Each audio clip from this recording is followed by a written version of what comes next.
Okay.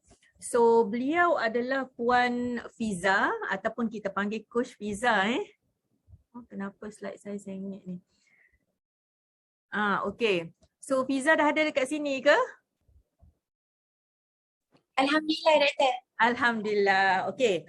So saya nak jemput Fiza. Actually saya nak anda semua yang ada dekat sini untuk dengar perkongsian daripada Fiza. Fiza ataupun nama beliau Puan Norafizah binti Abdul Rahim, berumur 38 tahun. Betul ke Fiza? 38? InsyaAllah. 38 tahun, sudah berkahwin dan ada 3 orang cahaya mata. Ada something special yang ada pada Puan Fiza yang Allah dah berikan, sesuatu yang mungkin kita dekat sini yang tak ramai yang ada apa yang beliau ada ni. So saya nak anda semua dengar dengan baik. Kalau ada apa-apa yang nak tanya soalan ataupun nak bagi kata-kata apa-apalah lepasnya, you boleh buka mic at the end. Sebelum tu kita dengar dulu apa yang Fiza nak cerita pada kita. InsyaAllah. Okay, silakan Fiza. Okay. Assalamualaikum warahmatullahi wabarakatuh. Waalaikumsalam warahmatullahi. Boleh nampak saya ke, Doktor? Okay, clear Fiza. Okay. Alright. Allahumma salli ala Sayyidina Muhammad wa ala alihi wa sahbihi wa sallim. Terima kasih untuk Dr. Dipa, Dr. Comel. Terima kasih juga untuk Kak Ijan. InsyaAllah, Alhamdulillah.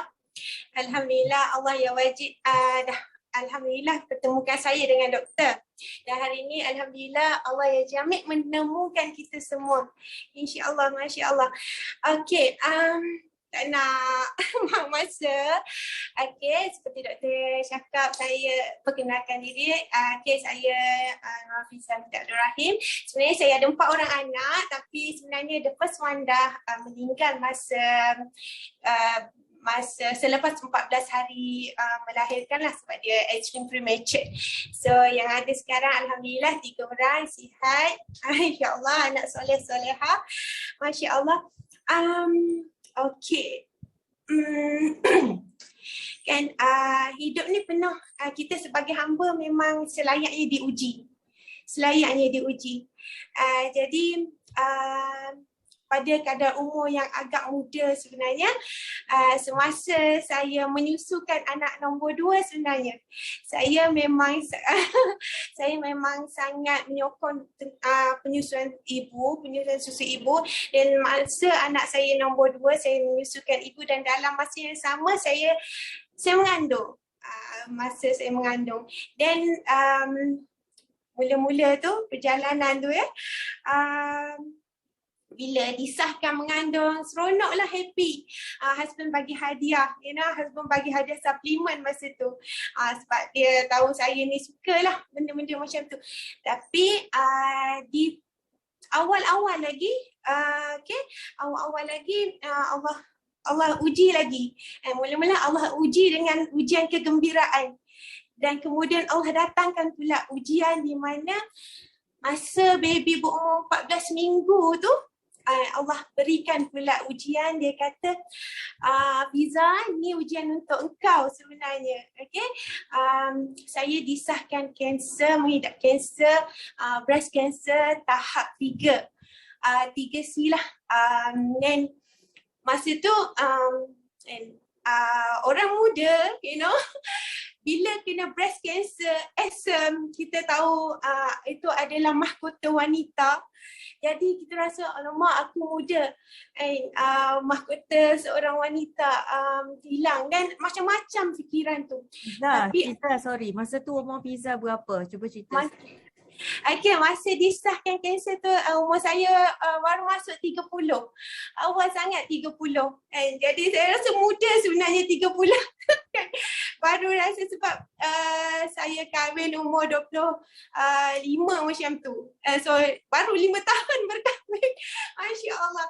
Jadi saya rasa macam rasa macam tertampar juga sebenarnya. Tapi Alhamdulillah, Masya Allah, masih ada sedikit iman dalam hati saya masa tu. Saya cuma rasa, Ya Allah, aku baru lepas bersyukur sebenarnya sebab engkau kurniakan aku berita gembira dengan adanya janin dalam rahimku. Tapi hari ini engkau uji aku dengan ujian berat yang memang aku sebagai makhluk aku sukar untuk terima. Tapi sebagai hamba, tadi makhluk tapi sekarang ni hamba, aku redha. Tapi dalam masa redha tu kan, katalah mulut ni memang kata redha, tapi hati tu berat juga sebenarnya. Cuma dalam masa yang sama saya cuba positif kan. Saya cuba positif, saya fikir sebab doktor dah cakap macam ni, disebabkan awak terlalu muda dan saya punya jenis sel kanser ni kan tahap dia memang agak agresif dan saya adalah HER2 positif, di mana bila terlalu muda estrogen pun dah tengah doktor, tengah naik macam tu. Saya rasa macam bila hidup aku akan berakhir macam tu. Tapi I never stop dekat situ. I never stop. Masa saya rasa aku ada tanggungjawab dekat dalam rahim yang aku perlu bawa. Walaupun aku tak tahu sama ada sekejap lagi dia akan tak ada, tapi aku masih ada 2 orang anak lagi. Anak saya rapat-rapat. Jadi semua masih kecil lagi masa tu. Lepas tu saya cuma terfikir, okey tak apalah kalau doktor kata saya perlu buang baby untuk saya memulakan secepat mungkin rawatan kemoterapi, rawatan kanser tu. Jadi saya perlu buat sesuatu. Cuma dalam hati saya masih letakkan harapan dekat Allah yang mana why not aku cuba dulu? Why not aku bagi peluang dekat diri aku dan aku bagi peluang dekat baby ni. Apa yang saya buat adalah kan kita kan selalu tengok ibu-ibu pergi KK dapat folate kan, dapat pil acid folic, dapat pil zat besi kan, so kena makan je. Saya terfikir kenapa tak aku ambil, tapi aku ambil daripada makanan the real food yang memang aku perlu ambil dalam kuantiti yang mungkin lebih, sebab aku perlu preparekan badan aku untuk rawatan. Dalam masa yang sama aku kena bawa baby. Masa tu memang saya terpaksa positif. Bukan positif tapi Masya Allah, Alhamdulillah Allah bagi ilham. Kita solat, kita minta kan, dalam rasa kesedihan tu bila kita minta saya rasa Allah lagi pandang kita kan. Jadi Allah bagi ilham. Oh Masya Allah, rupanya makanan-makanan ni sangat-sangat sebenarnya memberi manfaat untuk saya hadapi kesan kemo tu, kesan rawatan juga untuk baby lah. Dan Alhamdulillah sebenarnya planning doktor adalah untuk terminate lah saya punya kandungan tu. Sebab dia cakap border. Kalau awak teruskan mengandung, awak teruskan, kita takut tengah rawatan kemoterapi tu baby tak boleh nak survive.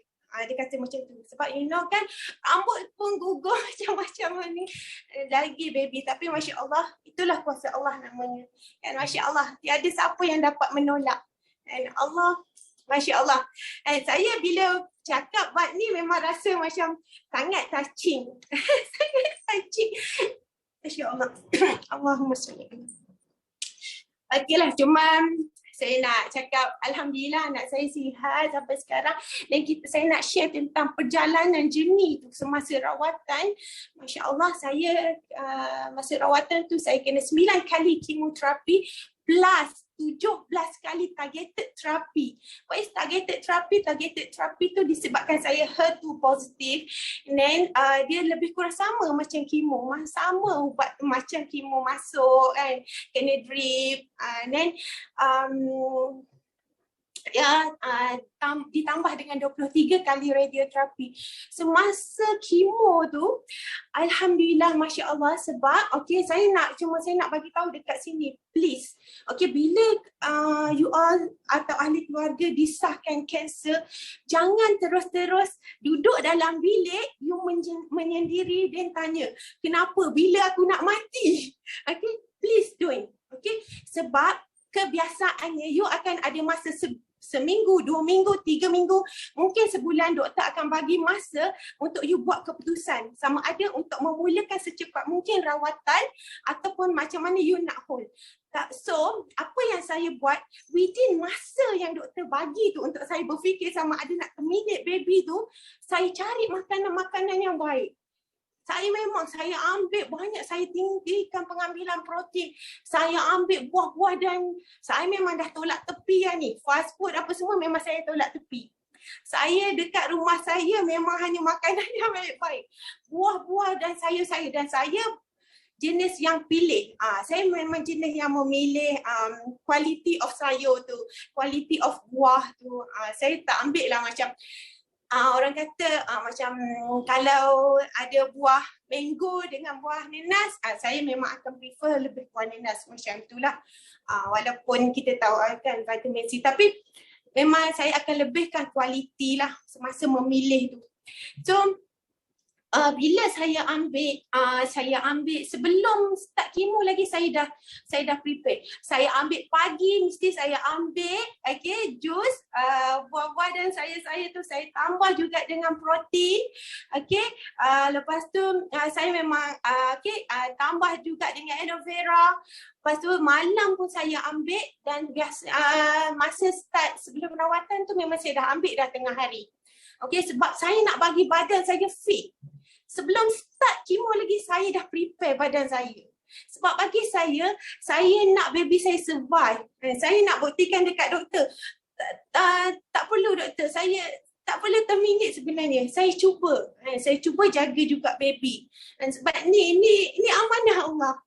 Tapi kalau Allah berkehendak baby tu tak ada, walaupun macam mana pun dia tetap tak ada. Tapi apa yang saya nak, Allah pandang usaha saya yang kecil ni. Allah pandang. Tapi Alhamdulillah, Allah nampak usaha saya tu. Jadi, saya nak semua orang tolong faham. Bila disahkan kanser ataupun apa-apa sakit yang kritikal, please don't give up. Jangan give up.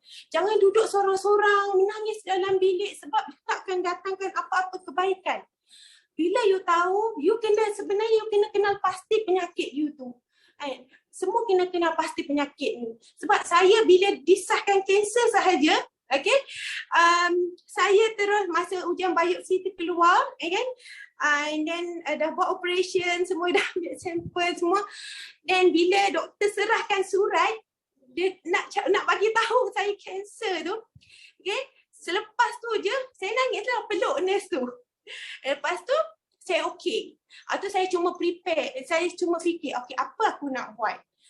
Saya tak duduk sorang-sorang macam tu, tak. Saya terus call kawan doktor, dia tanya macam mana keadaan baby kalau saya macam ni. Saya terus study. Apa kesan kemo nanti, apa. So sebab saya nak faham diri saya nak faham kesan apa yang rawatan yang saya akan hadapi.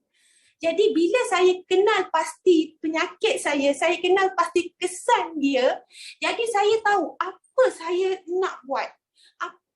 Apa jalan yang saya kena ambil. Jadi semua please, kalau ada saudara mara, kalau ada sesiapa sahaja orang terdekat, kawan-kawan yang kena ataupun disahkan apa-apa penyakit yang kritikal, please jangan nangis sorang-sorang sebab you have to cari jalan mana you kena prepare your body. Sebab hanya you yang kenal your body. Sebab you yang tahu keadaan diri you macam mana sewaktu tu. Jadi saya Alhamdulillah dengan istiqamah saya buat macam tu kan, jus antioksidan ni tiap-tiap hari, dan apa yang kesan menakjubkan, Alhamdulillah, Masya Allah, dalam masa saya pregnant, saya kemo, saya boleh, sebenarnya doktor marah, saya bekerja dalam lab mikro, saya cek bakteria dalam makanan Jadi doktor cakap, Fiza, you tak boleh, you have to cuti. Sebab kita dah bagi you cuti. Tapi sebab saya jenis, aku tak nak sorang-sorang kat rumah. Daripada aku pandang dinding dekat rumah, baik aku pandang dinding lab. Aku kawan dengan kuman-kuman tu. Sebab saya immune saya tengah down, doktor kata. Jadi saya tak boleh menghadap bakteria-bakteria tu. Sebab dia takut saya demam. Tapi saya cakap, doktor, don't worry. Okay, saya kenal saya punya body. Sebab you pun dah bagi ubat, you dah bagi Panadol, you dah bagi macam-macam ubat untuk saya prepare. So dekat situ, tu saya cakap apa yang penting dekat sini adalah kenal pasti penyakit. Okay, sebab you akan kenal pasti your body. Dan you kenal pasti apa kesan rawatan kesan penyakit dan you akan nampak sebenarnya dekat mana jalan dia. Okay, lepas tu saya boleh main futsal sebenarnya. Dalam masa perut, masa kan membesar tu, saya main futsal dengan kawan-kawan. Saya pergi travel sebenarnya masa tengah kemo tu. Saya pergi travel balik kampung, pergi rumah mak mertua dekat Kedah. So saya alhamdulillah tenaga tu ada. Baby pun dekat dalam perut pun sihat, Masya Allah. Dan yang very surprise-nya masa saya kena rawatan radio tu, doktor tanya saya, Fiza, kenapa you punya skin tu tak burn ya? Saya macam, oh, ya ke? Mesti kena burn ke semua orang yang radio ni? Tu mostly kawan-kawan saya dia akan terbakar. Jadi doktor masa tu saya tengok saya menjadi rujukan doktor-doktor, doktor pelatih. Jadi dia tanya apa pemakanan, apa yang you buat sampai macam ni, you boleh sangat bertenaga. Jadi kesan kemo tu sangat minimum dekat you punya yourself. Jadi saya cakap, saya kongsikan dengan dia orang. Saya kongsikan dengan doktor-doktor, saya kongsi setiap kali saya kemo, tiga minggu sekali saya akan kemo. Biasanya saya tak pernah duduk, saya tak pernah baring dekat atas katil. Biasa saya akan jalan, saya akan jumpa orang ramai, saya akan cerita. Bila saya nampak orang yang lemah, saya akan cakap, Kak, saya kenalkan diri macam ni. Dan alhamdulillah, Masya Allah, daripada situ start berkawan. Lepas tu saya pun banyaklah kongsi dengan dia orang yang betapa pentingnya pemakanan. Bukan sekadar pemakanan sahaja, tapi emosi sangat-sangat membantu. Kena jalan seiring. Pemakanan dan emosi sangat-sangat membantu. Kalau you jaga makan, you makanlah, ambil makanan yang terbaik dunia pun, tapi you stres, duduk dalam bilik, seorang-seorang nangis menghitung hari bila aku nak mati, benda tu akan jadi nonsense. Sebab tu kan kita as a hamba, kita terima. Kita memang, akulah hamba, aku layak selayaknya diuji. Jadi sebab saya fikir 30 tahun dah sebelum ni aku bahagia, aku dapat semua, tapi Allah uji sikit hari ni kan. Jadi orang cakap senang, bukan macam mana nak positif. Macam mana nak positif tu, kita kena ada surrounding yang positif. Macam mana nak positif, kita kena ada iman dan surrounding yang positif. Kawan-kawan kita kena positif. Dan lagi satu, okay, selain yang apa lagi, cuma nanti bila kalau katalah saya juga bila semasa rawatan tu pun ada juga dalam support group yang tak membantu, tapi kita kena pilih. Jangan jalan sendiri. Sebab kita macam ni lah sebenarnya. Kita ambil ibrah. Semalam ada 27 Rejab. Isra' Mi'raj. Antara ibrah Isra' Mi'raj adalah kenapa Nabi diperjalankan dengan Jibril. Ibrahnya adalah sebab kita perlu berguru, kita kena ada guru, kita kena ada orang yang guide, kita kena, so sama juga macam saya sebenarnya. Siapa yang guide saya? Kawan-kawan saya. Kawan-kawan saya ada ramai juga yang doktor-doktor. Apa-apa saya akan tanya, Saya tak malu untuk bertanya. And then saya dengar ilmu dia orang sebab mereka yang pakar. Jadi sama juga. Kan, macam kita sekarang ni. Kenapa Allah kumpulkan kita semua? Dan pasti ada sebab sebenarnya.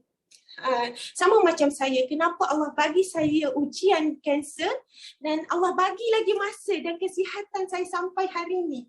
Masya Allah, pasti ada sebab. Saya sebelum ni saya tak nampak hikmah ni. Tapi sebenarnya bila sampai hari ni saya nampak hikmah ni. Masya Allah, ya Allah. Dan saya selalu cakap dekat ramai orang yang saya jumpa, kenapa Allah bagi saya masih lagi sihat sampai sekarang? Sebab Allah nak izinkan saya. Allah nak saya berkongsi. Dan supaya yang lain pun ada juga. Terdetik, ada terpanggil juga untuk jaga pemakanan, untuk jaga sebenarnya amanah. Kita datang dekat dunia ni dalam Allah berikan kesihatan sempurna kan, sebab dalam tubuh kita ni semua ada roh. Dekat sel-sel ni semua ada roh, semua hidup. Jadi kita kena bagi makanan yang baik, kita kena bagi zikrullah juga dekat tubuh-tubuh kita. Kita kena pemakanan tu, sebab tu nampaknya pemakanan sangat-sangat penting dekat sini. Sebab tu masa mula-mula saya kena kanser, apa yang saya fikir, saya mesti kena ubah corak pemakanan saya. Saya kena ubah lifestyle saya. Jadi sebab saya perlu kuat. Saya perlu kuat sebab kalau hari ni saya tak jaga pemakanan dan saya dah free cancer kan. Ramai orang cakap, oh wow, Fiza dah 7 tahun, dah 8 tahun. Dah free cancer lah kan. So macam mana? Bagi saya istilah free cancer tu sangat, abstract lah sebenarnya. Dan bagi saya tak ada istilah free cancer. Sebab itu kanser tu adalah ujian yang bila-bila masa pun sebenarnya boleh datang semula. Jadi apa yang saya buat, pentingnya pemakanan. Kenapa? Sebab kalaulah kanserku relapse lagi selepas ini, na'udzubillah min zalik, tak ada siapa pun yang nak, tapi sekurang-kurangnya saya minta Allah, ya Allah, aku dah cuba buat dah. Aku dah cuba kawal pemakanan dengan baik seperti mana yang engkau cakap dekat dalam Al-Quran. Ambillah makanan yang halal, tapi Allah tak stop dekat halal. Allah tambah lagi thayyiban. Kenapa Allah tambah thayyiban? Sebab inilah sebenarnya, bila kanser engkau relapse, na'udzubillah min zalik, engkau ada satu badan yang insya-Allah you fit, yang kau akan hadapi kesan kemo yang mungkin yang kedua kan, mungkin apa-apa lagi rawatan kanser, insya-Allah badan kau boleh hadapi. Dan lagi satu yang saya pun lupa tadi nak cakap sebenarnya, sebab saya masih lagi dalam rawatan, iaitu saya mengambil ubat hormon. Saya kena ambil ubat hormon sebab untuk mempercepatkan proses menopause diri saya. Dan saya nampak proses menopause tu sangat-sangat menyakitkan. Sebab saya tengok mak, saya tengok mak mertua, saya tengok makcik-makcik. Saya nampak kenapa macam ni. Lepas tu bila saya pun tanya, bila pun tanya kawan-kawan doktor yang pakar-pakar kan, ini adalah simptom menopause. Lepas tu saya terfikir, kalaulah aku tak jaga pemakanan, dahlah aku kanser dan aku akan hadapi menopause awal. Bagaimana aku nanti untuk aku nak hadapi awal menopause tu, kesan menopause dekat diri aku.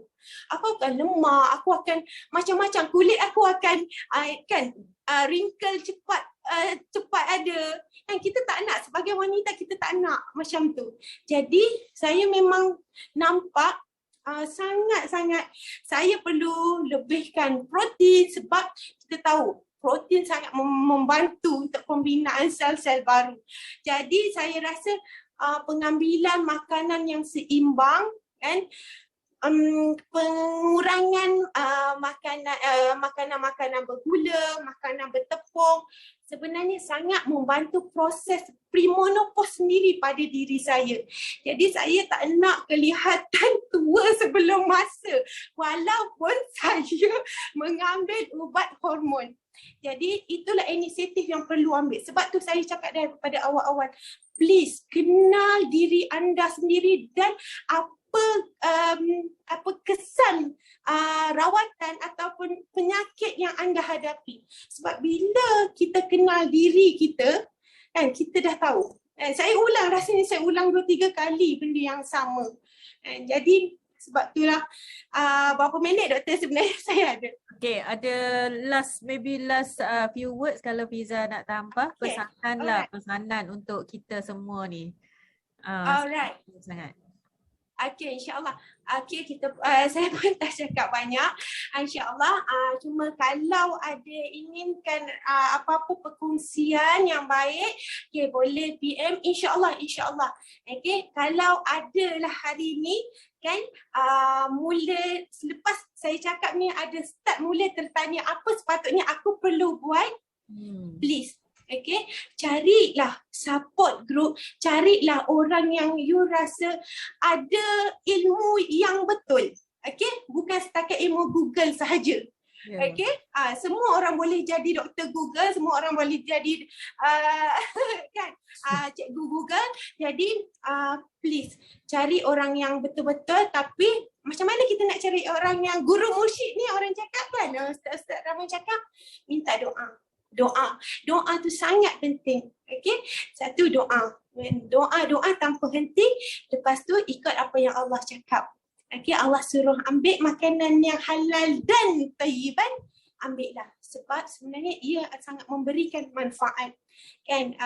Dan lagi satu, pentingnya macam mana kita mengawal stres dan emosi kita.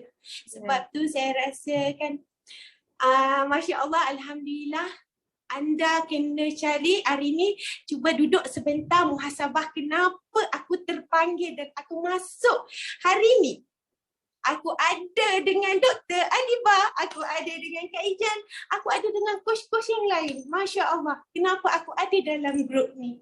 Dan insya Allah, kalau kita duduk sebentar, kita tafakur sebentar, insya Allah kita akan temu jawapan dan Allah Maha Pengasih Penyayang, Allah Maha Berkuasa, Dia akan berikan jalan pada kita. Masya Allah. Insya Allah. Subhanakallahumma wa bihamdika asyhadu an la ilaha illa anta astaghfiruka wa atubu ilaik. Terima kasih, Doktor. Alhamdulillah, Masya Allah. Siapa-siapa yang belum lagi kenal Fiza ni, Masya Allah, kalau you all duduk sebelah dia, boleh rasa dia punya aura elektrik dia tu. Subhanallah, saya cakap betul-betul ni. Sebab tak akan rasa dia ni adalah cancer survivor. Tak pernah rasa pun yang dia ni pernah sakit dulu. So itulah saya nak anda semua dekat sini yang ada, kalau yang ada masalah kesihatan dan sebagainya, saya harap tolonglah dengar betul-betul, ambil seberapa banyak iktibar dan insya-Allah mudah-mudahan kita boleh bantu nasihatkan sahabat-sahabat lain dekat luar sana yang mungkin ada masalah yang sama. So bagi anda yang dekat sini yang ada apa-apa nak tanya, mungkin personal mungkin ada personal question, mungkin ada apa-apa yang tak boleh nak discuss dekat sini, anda boleh PM Fiza directly ataupun boleh minta number daripada saya, insya-Allah.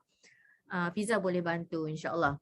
So saya nak habiskan, saya nak tamatkan kita punya sesi malam ni. Terima kasih pada Coach Ijan dengan Fiza, alhamdulillah.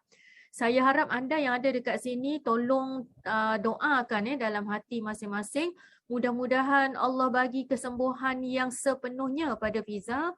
Mudah-mudahan Allah bagi kesembuhan yang terbaik untuk selamanya, untuk beliau dan anak-anak beliau. Dan mudah-mudahan beliau dapat sumbangkan ilmu dan pengalaman untuk bantu ramai lagi dekat luar sana. Mohon doa. So saya ada beberapa 4-5 slide ni untuk saya as a penutup pada malam ini, insya-Allah. Saya nak tanya sekarang ni, apa sebenarnya yang ada dekat fikiran kita? Sebab tujuan kita berkumpul pada malam ni, macam Fiza cakap tadi, the purpose of kita punya berkumpul pada malam ni dekat Zoom meeting ni adalah untuk discuss mengenai apa lagi kecelaruan yang tak pasti di kalangan newbies. Tetapi at the same time saya bawa sekali pada anda Fiza untuk berkongsi apa yang beliau dah dapat daripada cara pemakanan yang baik dan sebagainya. So sekarang ni cuba duduk, cuba muhasabah sekejap apa sebenarnya ada dekat fikiran kita. Okey, kalau kita tengok apa yang Fiza cerita tadi, sukses atau kejayaan dalam program ni ataupun dalam hidup kita sebenarnya 80% adalah psikologi. 80% dia duduk kat sini. 20% adalah strategi ataupun mechanics. So apa yang Coach Ijan tunjuk tadi, apa yang Coach, kejap ya, saya mutekan dulu sekejap Okey, apa yang Coach Ijan tunjuk tadi adalah 20%.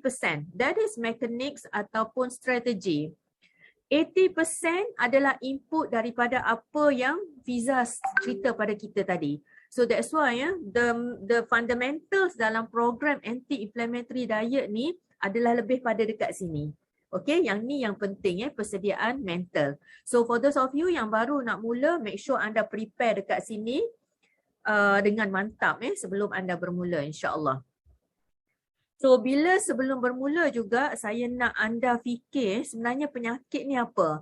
Sebab setiap orang daripada kita dekat sini ada few diseases, penyakit-penyakit tertentu Tak kira lah sama ada kita ada masalah berat badan ke, migraine ke, perut buncit ke, masalah darah tinggi ke, insulin kita payah nak kontrol ke. Semua tu adalah maybe apa yang kita panggil disease. Dan sebelum kita mula, saya nak anda faham dulu disease ni apa sebenarnya. So kalau ikut definition lah, disease ni sebenarnya adalah dis-ease. Sesuatu yang kita tak selesa, ataupun unease, kita tak selesa. Dan tujuan utama kita buat program ini adalah kita nak break the pattern yang selama ni kita dah carry forward selama bertahun-tahun hidup kita sebelum ni. Pattern-pattern itulah yang dah create ataupun yang dah membentuk dis-ease kita. Kan, kita tak selesa, kita ada penyakit dan itulah sebenarnya yang kita dah bawa daripada kurun berkurun zaman berzaman sebelum ni. Dan apa dia health yang ni kita nak kena faham juga ni. So bila kita kata health ataupun kesihatan tu, ia adalah sebenarnya energy. Ada orang kata sihat, health is the absence of the disease. Tetapi for me, health ataupun kesihatan tu sebenarnya adalah energy ataupun vitality ataupun kita punya life force kita. So ni yang penting That's why dalam program ini saya nak anda faham. Energy ni sebenarnya adalah daripada sel. So all the things yang kita buat every day dalam program ni adalah kita based on kita punya kesihatan sel kita. Bukan sekadar superficial saja. Dan sel kita ni dia perlukan oksigen, dia perlukan nutrien, bukan food semata-mata tetapi nutrisi. Perlukan tidur yang terbaik. And then proses ni. This is proses yang kita panggil assimilation dan elimination. Cara kita absorb, cara kita dapatkan zat-zat daripada makanan kita dan cara kita buang toksin dalam badan kita. So this is actually the whole program apa yang kita buat dalam masa 42 hari ni. Okay, yang ni yang kita nak faham. Okay, kalau saya nak sentuh sikit sebab tadi cerita Fiza ni, Fiza Allah uji dengan breast cancer. Saya nak sentuh sikit dekat sini tentang benda ni. Kalau siapa yang pernah dengar, Warburg. Warburg ni dia ada dia punya teori dia. Dan beliau adalah seorang fisiologis daripada Jerman, yang dah buat kajian mengenai cancer cell. Tengok ni adalah kita punya sel yang normal. Sel yang normal, kita dapat energi secara normal dan dia akan ditukar dalam proses glycolysis menjadi pyruvate kepada lactate, jadi lactic acid dan oksigen. Kita gunakan oksigen dalam proses fosforilasi ni untuk hasilkan tenaga. So kalau siapa yang faham fiziologi, dia fahamlah benda ni siapa yang belajar dulu. Tapi bagi siapa yang tak faham, saya just nak tunjuk bahawa dalam sel yang normal, proses penghasilan tenaga ni dia banyak guna oksigen. Ni adalah oksigen yang kita dapat daripada luar. Tetapi dalam cancer cell, ni adalah sel kanser. Dalam sel kanser, lebih banyak bekalan untuk hasilkan tenaga ni datang daripada gula. Saya letak gula dekat sini sebagai makanan kepada kanser. Tetapi not only sugar, all of those other inflammatory foods. Semua penyebab-penyebab radang yang lain, dia akan menyebabkan cycle ni juga. Dan cycle ni dia tak menggunakan oksigen, iaitu dalam keadaan yang tak ada oksigen. So dia akan hasilkan pH yang rendah ataupun this is what we call as acidic. So that's why conclusion daripada kajian Dr. Otto Warburg ni, dia dapat Nobel Prize winner, segala jenis kanser ada 2 basic condition. Ni daripada kajian dia lah, saya tak payah letak paper. Conclusion dia, 2 keadaan asas yang menyebabkan pertumbuhan kanser sel. Yang pertama adalah acidosis ataupun keadaan berasidik dalam badan. Dan yang kedua adalah hypoxia, iaitu keadaan yang kurang oksigen atau tak ada oksigen. And cancerous tissues are acidic, whereas healthy tissues are alkaline. Okay, dan ni saya dah letak dalam beberapa presentation yang lepas dah. Apa dia makanan ataupun environment ataupun habit kita yang boleh menyebabkan sel-sel dalam badan kita acidic. Antaranya yang pertama tadi gula. Sugar akan menyebabkan acidic. Makanan-makanan radang boleh menyebabkan acidic badan kita. Dan makanan alkaline ni daripada apa? Daripada sayur-sayur dan buah. That's why tadi bila Fiza cerita all the veggies, buah-buah yang beliau ambil semua makanan baik yang Coach Ijan explain tadi, all the flaxseed, chia seed, protein dan sebagainya, semua itu adalah makanan yang membentukkan alkaline environment dalam badan kita. Okay? So ini adalah keadaan di mana wujudnya ataupun triggernya sel kanser dalam hidup kita. The quality of your life is dependent upon the quality of the life of your cells and bloodstream. Aliran darah dalam badan kita adalah nyawa kita. So betapa lancarnya aliran darah, betapa bersihnya salur darah kita, betapa mantapnya sel-sel kita, sebenarnya itulah yang memberi kualiti hidup kita. Okay? So yang tu pentingnya kita tengok detail satu-satu blood result. Dan yang ni bukan main-main fresh air atau oksigen. Tengok tadi. Oksigen adalah unsur penting. So jangan main-main oksigen ataupun pure air. Kita panggil pure air atau fresh air adalah sangat penting. Dan daripada mana kita dapat? Yang pertama daripada plants. Okay, yang kedua daripada exercise. Daripada plants memang Allah Ta'ala dah jadikan dia ambil carbon dioxide daripada luar dan dia akan hasilkan oksigen. Kan ni kita belajar dulu sains sekolah rendah dulu. So sumber utama oksigen antaranya daripada pokok-pokok. So the more kita tanam pokok-pokok, the more kita berada di kawasan yang banyak pokok yang bersih, the more oksigen we will get. Okay? Depends. You all pergi dekat mana-mana pun. Ni saya pergi dekat Taman Botani. Tak semestinya pergi dekat Botanical Garden. You all boleh pergi dekat mana-mana tempat yang ada banyak pokok yang bersih. Yang bersih. Yang udara dia fresh. You can get a lot of fresh air, oxygen. Okay. Ustaz Zaki dia suka camping. Ni Ustaz Zaki siapa yang belum kenal. So beliau suka camping-camping dekat dalam hutan, dekat air terjun semua tu bagus. Ataupun tepi laut siapa yang suka pergi melancong, laut juga adalah bagus. Ni siapa kenal ni? Ni saya stalk Facebook Coach Su.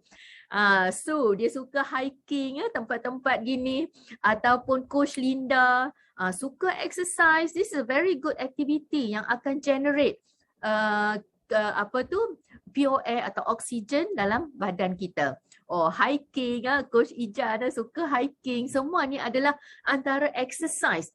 Exercise is a very good activity untuk generate, untuk hasilkan banyak oksigen. Kita sedut. Kita inhale, kita exhale, masuk oksigen, keluar carbon dioxide. Okay, Cikgu Fazli. Okay, ni suka dekat tepi-tepi pantai, bagus. Kalau saya suka cycle. So depends, apa aktiviti yang kita suka, inilah sebenarnya yang akan generate oksigen ataupun pure fresh air dalam badan kita. Before saya berakhir 10.30, saya nak bagi analogi, satu andaian realiti kita selama ni. Okay, selama ni, cuba tengok ni, ni adalah analogi ataupun andaian kita. Kita selama ni, bila kita lemas, kita cuba selamatkan. Kita lalu dekat tepi pantai, kita tengok orang yang lemas, kita selamatkan dia. Okay, kita lalu, baru nak naik, tengok ada seorang lagi lemas, kita pergi pula selamatkan dia. Okay, baru nak naik lagi, nampak 3-4 orang lagi yang lemas, tolong, minta tolong apa semua, kita selamatkan dia. So kita memang dalam keadaan selama ini yang kita akan cuba selamatkan apa yang kita nampak depan mata kita. Contohnya macam kita sendiri dekat rumah. Kita demam ke, kita sesema ke, kita sumbat hidung ke, sakit kepala ke, kita akan ambil apa? Painkiller, kita ambil Panadol, kita ambil something untuk kurangkan kita punya simptom. Tetapi adakah kita cari jalan, kita cari satu penyelesaian apa yang menyebabkan keadaan tu. Contohnya kita duk selamatkan orang, tarik orang daripada laut, selamatkan orang yang lemah, selamatkan. Adakah kita tengok ada tak orang siapa yang sebenarnya duk baling orang jatuh dalam laut tu yang kita duk selamat-selamat tu. So sebenarnya maksud saya adalah we have to find the root cause ataupun penyebab selama ini kenapa badan kita rosak. Kenapa ada ramai orang yang lemas ni? Adakah orang yang duk baling orang dalam laut tu yang menyebabkan ramai lemas? Ni mungkin ekstrim lah analogi saya, tapi that is actually what happened in our life. Kita sakit, kita rosak badan kita ada masalah overweight, obesity, kita ada masalah insulin dan sebagainya. Tapi the root cause of the problem is actually inflammation. Dan inilah yang kita buat actually anti-inflammatory program yang kita dah susun jadual dia cantik-cantik, yang kita dah susun apa yang nak makan dan sebagainya. So just follow saja, insyaAllah akan dapat. Another thing is actually kita eliminate kita punya stress dan fear. Bagi orang yang nak baru bermula, kadang-kadang dia akan stress. Dia tak boleh nak start ni. Sebab apa? Tanya orang ni, ramailah yang tak berjaya. Tanya orang ni, payahlah. Tanya orang ni, leceh lah. Nak beli tu, beli ni, blend tu, blend ni. Dia tanya orang. Dia tengok orang ni gagal. Dan dia juga takut. Macam mana kalau tak dapat ni, macam mana kalau tak boleh follow. So stress dengan fear akan menyebabkan kita akan sentiasa ada tersekat-sekat. Okay, dan bila kita tak boleh nak pergi laju dalam program ni, kita tak akan dapat result yang terbaik. So before we start, we have to think about the outcome. Apa sebenarnya yang kita nak? That's why kita tengok blood result. So that kita boleh tahu, sebenarnya KPI kita ni, outcome kita nak, kolesterol kita ni. So kita kita boleh tahu. Jom tengok, jom. Okay, thank you. And then yang pertama, get out of the state of uncertainty. Setengah orang dia ada stress dengan fear ni sebab dia tak yakin. So untuk yakin dia kena ada ilmu. Dia kena berguru. Macam Fiza cakap tadi, dia kena ada berguru dengan guru yang betul. Okay, delete the limiting beliefs. Limiting beliefs ni dia duk rasa macam biawak-biawak hidup dalam otak dia dekat sini. Kau ni buatlah diet macam mana pun memang akan fail. Tak payahlah, dah berlambat-lambat dah beli suplemen, tak makan tak jadi. Buatlah macam mana pun tak turunlah buncit perut tu. Ni adalah limiting beliefs yang menyebabkan kita dah ada kita punya certain pattern dalam otak kita ni yang kita memang akan gagal. So kita kena cuba slowly delete supaya kita dapat proceed program ni dengan lebih baik. Dan ada ramai coach yang insyaAllah boleh bantu. And then number 3 adalah replace fear kita tu dengan trust, listen and follow. Normal kan bila kita eliminate something, kita kena replace. Kalau tak tempat tu dia vacuum. So kita eliminate stress dengan fear, kita kena replace. Masukkan dalam tu trust, listen dan kita follow. Dan insyaAllah kita akan berjaya. Okay. And then last kali saya nak sentuh motivation. Motivation saya nak supaya setiap seorang yang ada dalam ni, setiap participant, dia punya own motivation. Tak boleh nak harap pada coach semata-mata. Tak boleh. Sebab setiap orang dia kena ada dia punya own pacemaker. Pacemaker tahu kan dekat jantung kita. Siapa yang belajar medical ataupun siapa yang ada masalah jantung. Kadang-kadang kan kita letak pacemaker tu dia akan berdenyut dengan sendiri. So pacemaker jantung, contohnya kalau masa saya ngajar student dulu, jantung kita dia ada kebolehan berdenyut dengan sendiri tanpa ada stimulus apa-apa. So dalam dia tu ada satu titik kita panggil node, SA node. Okay, sinoatrial node. So sinoatrial node dalam jantung kita tu dia adalah sebagai pacemaker dalam jantung kita, di mana dia sendiri akan initiate rhythm jantung kita. Dia akan berdenyut dengan sendiri. So bila fail SA node kita, sebab itulah terpaksa kita masukkan pacemaker daripada luar. That's why dalam program ini kita hendaklah jadi kita own pacemaker. Kita sendiri mesti ada own energy daripada dalam. Kita sendiri kena ada own motivation. Motivation, kena ingat this is actually motive and action. Motif, apa kita punya objektif kita dalam program ni, apa kita punya tujuan kita, dan apa kita punya action. Motive and action. That is motivation. Dan action yang kita nak letak dalam program ni to make sure that it is a successful, action itu mestilah massive dan mestilah full of energy. Kena sungguh-sungguh. Ayat je ni, action mesti massive, mesti energy. Ayat dia nampak grand, tapi maksud dia adalah sungguh-sungguh dan istiqomah. Saya selalu cakap program ni jangan buat main-main. Bukannya hot chicken shit, hangat-hangat tahi ayam. Jangan. Dia membazirkan tenaga anda, membazirkan tenaga coach-coach anda, dan dia rugi. So just go. Just boost je, pergi saja. Motive and action, massive energy, insyaAllah anda akan berjaya. Kenapa? Sebab where focus goes, bila anda dah ada motivation, anda ada fokus. When focus goes, energy flows. Bila anda dah fokus, energy anda akan follow. Dan bila ada energy, barulah you boleh pergi dengan laju. Kalau tak ada energy, you akan ngek lambat. Kenapa tak turun lagi? Kenapa BP ni still gini? Kenapa tak kempir-kempir perut ni? Kenapa GERD ni tak settle-settle? Sebab you ngek-ngek, you tak ada energy. Kenapa you tak ada energy? Sebab you tak fokus. So make sure focus. Where energy goes, okay? Where focus goes, energy flows. And if you don't take time, if you don't take the time to focus on what matters, then you are living a life of someone else's design.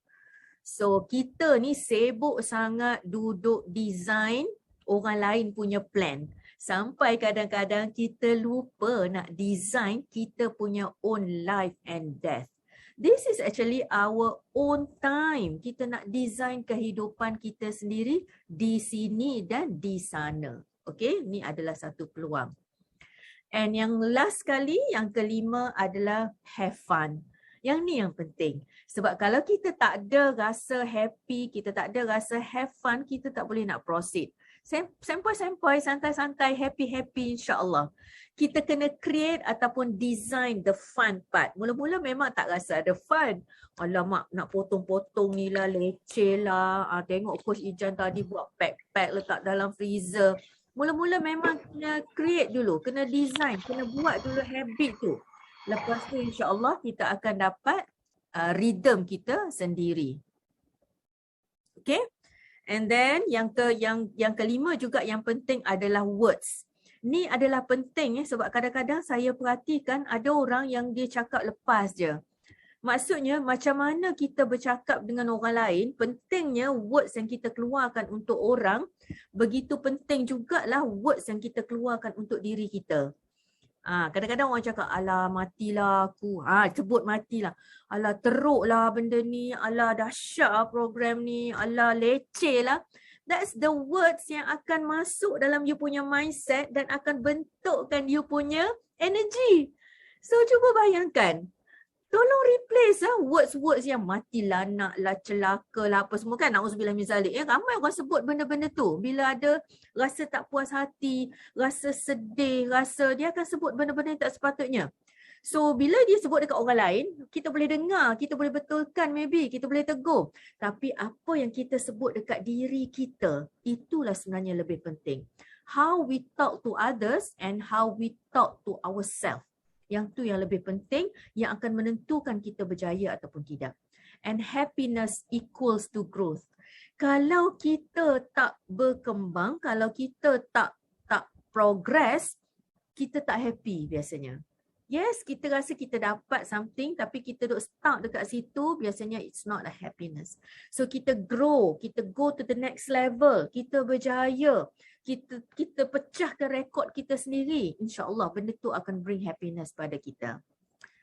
So saya rasa tu saja kot untuk kali ni. InsyaAllah dah lewat ni, saya tak nak lewat-lewat sangat. Maybe saya ucapkan terima kasih sekali lagi kepada Coach Ijan dengan Fiza yang share. Saya just nak buka last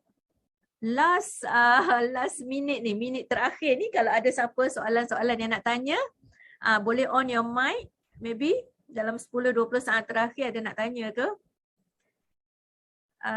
Okay, Asrul, doktor, sekarang ni kita sedut carbon dioxide banyak sebab pakai mask. Kita sedut oksigen, lepas tu pakai mask. So kita hembus carbon dioxide dan kita sedut balik. So sebenarnya ada efek tak kalau pakai mask tu? Yes, memanglah kalau kita pakai mask, memanglah kita sedut, kita ni keluar balik. Tapi we have to make it balance. Masa kita dekat dalam surrounding ramai orang ke apa semua, it is compulsory to wear mask lah. Tapi that's why saya kata ambil masa, you must have your own me time, Asrul. Kalau duduk depan TV je, kalau duduk dekat rumah atas sofa je, ataupun pergi jalan-jalan dekat mall saja, memanglah kita tak akan dapat supply oksigen yang sebaiknya untuk prevent the cancer cells dan sebagainya. So make sure, that's why saya kata the best is actually dalam sehari, peruntukkan masa setengah jam atau 1 jam untuk kita exercise. Sebab masa exercise kita akan inhale, exhale, dapat oksigen, keluarkan carbon dioksida, pergi ke bukit ke mana, nak panjat siripak ke, nak jalan ke dekat tepi pantai ke mana, so that kita boleh balancekan balik dengan time yang kita duk wear mask dan sebagainya. So insyaAllah kita boleh arrange tu. Okay Asrul, boleh esok naik basikal, jom Puteri Haba. Okey, Nik, saya rasa hidung kita kenal oksigen dan CO2. Okey. Memang kita ada sensor, sensor oksigen dan carbon dioxide dekat brain kita. Hidung kita memang tak ada sensor oksigen dan CO2, memang dia masuk keluar saja. Tapi hidung kita ni ada dia punya filter dia, ada bulu-bulu halus dia dan sebagainya. So tu Allah dah bagi filtering mechanism dekat hidung kita tu. Dok, how should we continue the program during coming Ramadan? Yes, okay Dian. Dian belum start lagi kot. So yes, we have a specific method untuk program semasa Ramadan. Nanti kita letak dalam grup lah. Okay, ada tips masa puasa, bulan puasa, pada masa raya. Macam-macam kita sediakan untuk anda yang baru nak bermula. Don't worry, we prepare a lot of prosedur yang you boleh follow. Just follow saja, trust, listen and follow, dan insyaAllah you boleh dapat. Boleh, masa Ramadan boleh, tak ada masalah. Nanti follow dalam group macam mana cara. Okay, so saya rasa itu saja untuk malam ni, dah lewat. InsyaAllah kalau ada soalan boleh tanya dalam group. Terima kasih pada semua yang ada dekat sini. InsyaAllah kita jumpa lagi pada 1-2 minggu lagi. Ada another speaker insyaAllah. Saya akan letak dekat sini, tapi kalau ada siapa-siapa ada burning question yang segan nak tanya dekat group, boleh PM saya personally ataupun Coach Ijan ataupun Fiza. Selamat menyambut Isra' Mi'raj. Mudah-mudahan Allah terima semua amal kita dan insyaAllah mudah-mudahan apa yang kita buat ini Allah pandang dan Allah bagi saham akhirat untuk kita semua insyaAllah. So itu saja. Assalamualaikum warahmatullahi taala wabarakatuh. Selamat malam.